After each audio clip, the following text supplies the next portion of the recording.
We've already had our first hard freeze, but that doesn't mean throwing in the towel on yard and lawn care for the season. That's right. The plant doctor Melinda Myers has come equipped today with a toolkit. It's important for fall garden and landscape care. You can download it for free. We're going to tell you how in just a little bit, but you got to stay tuned for that because you're going to need it for your fall gardening. Good to see you, Melinda. Great to be here. How are you doing? I'm doing great. You know, the first frost of fall is a little depressing. However, there's still plenty to do. The soil's fairly warm, the air is cool, so it's a great time to get some plants on the ground and take care of your lawn too. Okay, my mint died.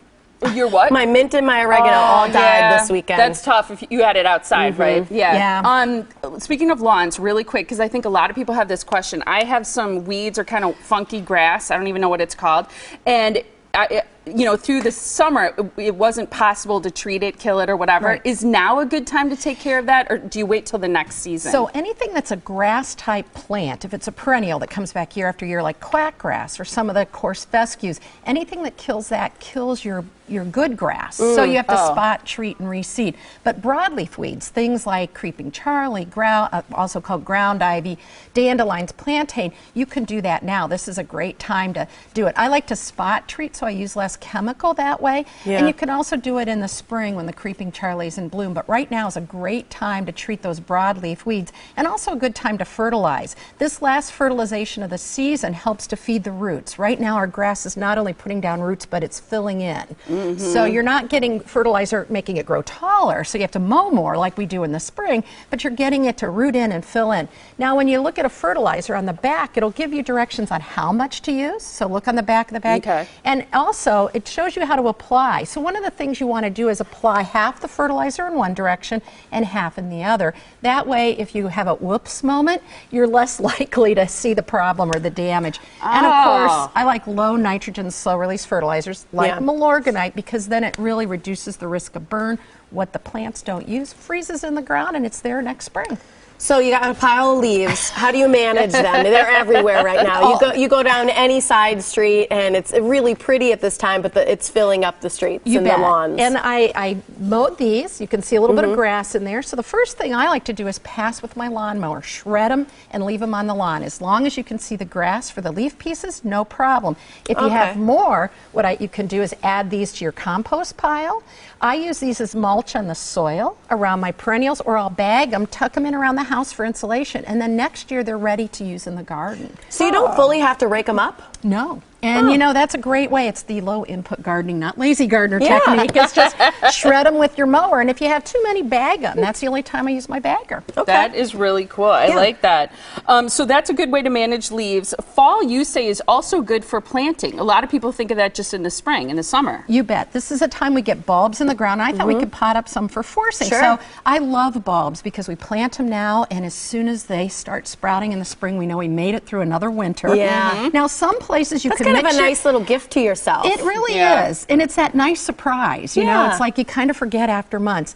Now there are lots of bulbs available, and what I like to do is get some of, this is perfect pears from Longfield Gardens. You can mix your own pears, but if you feel a little intimidated, let them do the matching. And look at the back of this bag. You can keep this shop because look, on the back, it's like what? Gives it a little air? Or breathe? Exactly. And then instructions too. Exactly. Does this come with the purple stuff and the orange, or just the orange? This is a perfect pair. So the orange are the tulips, and the tulips, we always plant our bulbs 2 to 3 times their depth, their height deep, but in a pot we're just going to pop them in. With tulips, the flat side goes against the pot when you're forcing, because the leaves will come up, hold the flowers down. And tip up? And tip up, yes, good point. Point up, so we'll just pack these in.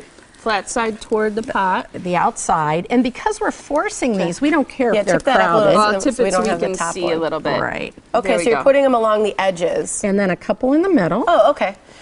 How do you know how many to put in there? You know what? We're just going to pack these babies in because... So show it again how many you got. So we put about, I think that's about 7 or 9 in there. Okay. And then the little purple ones are muscari or grape hyacinths, which are fragrant, and we're going to shove those in between. Place those in between, I should say. Now, so will this have to go inside? Good question. So you can either sink the pot in the ground to give it a chill. It needs 15 weeks of cold temperatures between 35 and 45 degrees. And we can do this in the refrigerator. I have a spare refrigerator. No way. Just for that purpose. It's full of seeds and hard to believe, isn't it? A friend of mine says every good horticulturist has an extra refrigerator for their bulbs, seeds, and their beer. Yeah, tip Because we that are in Wisconsin. Their bulbs, seeds, and their beer. Okay, so we packed it full, and then we're going to top it with potting mix, moisten it, keep it in the fridge, make sure it stays moist all winter. Avoid your refrigerator that you have fruit stored in, because apples give off a gas that promote flowering. So that's why a spare refrigerator, an unheated Apples garage. do that? Yeah, ethylene. And an unheated garage works too. So that's a good thing to do. We're going to pot this, give it a chill, and then what's nice is in 15 weeks we can bring it into a warm part of the room, watch them grow and have spring a little early indoors. 15 weeks? 15 weeks. So you don't water it, or you do? You water it after you plant it, and then just make sure it stays moist. Usually in the fridge, you don't need to worry about it. You can put a little plastic over the top. But in 15 weeks, so mark your calendar. Anytime after that, bring it outside into warm, sunny area. And then in about 4 weeks, you'll have flowers. I wish you were my mother-in-law. I want that. So it's a very easy, fun thing to do. That is so cool. I love that. Do we miss anything over here? You can still put shrubs. That's a Spice Island viburnum. Wonderful fragrant flowers in the spring. Look at that fall color.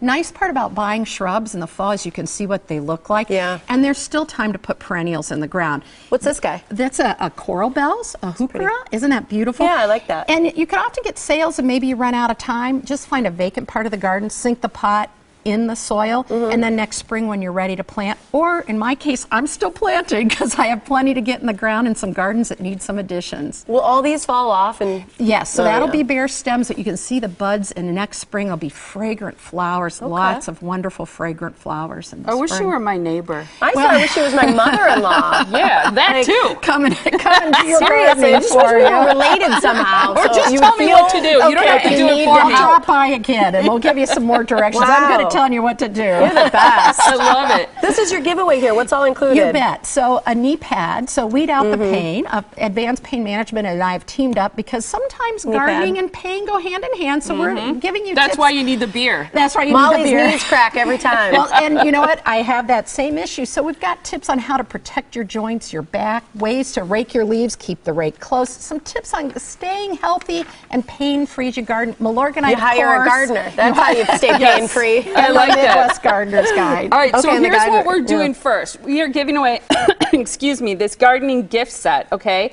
You can download a free toolkit. So here's the information for a free toolkit by going to melindamyers.com. Make sure you check out the spelling there because it's MYERS.com, melindamyers.com. And now the stuff that Tiff was just showing off, this is the handbook, the garden kneeler, the Malorganite, and caller 7 is going to win that from Melinda this morning. Thank you so much for bringing that to give to a viewer. So call us now at 414-799-4444. Caller number 7 will win. Did Katie say that to you too? Katie said, only on the morning blend can you win a bag of Malorganite. Is that true? So pretty. See, we're special. Better results naturally. You helped make it. Exactly. I love it. Thank you so much, Thank Melinda. you. It's always great to see you.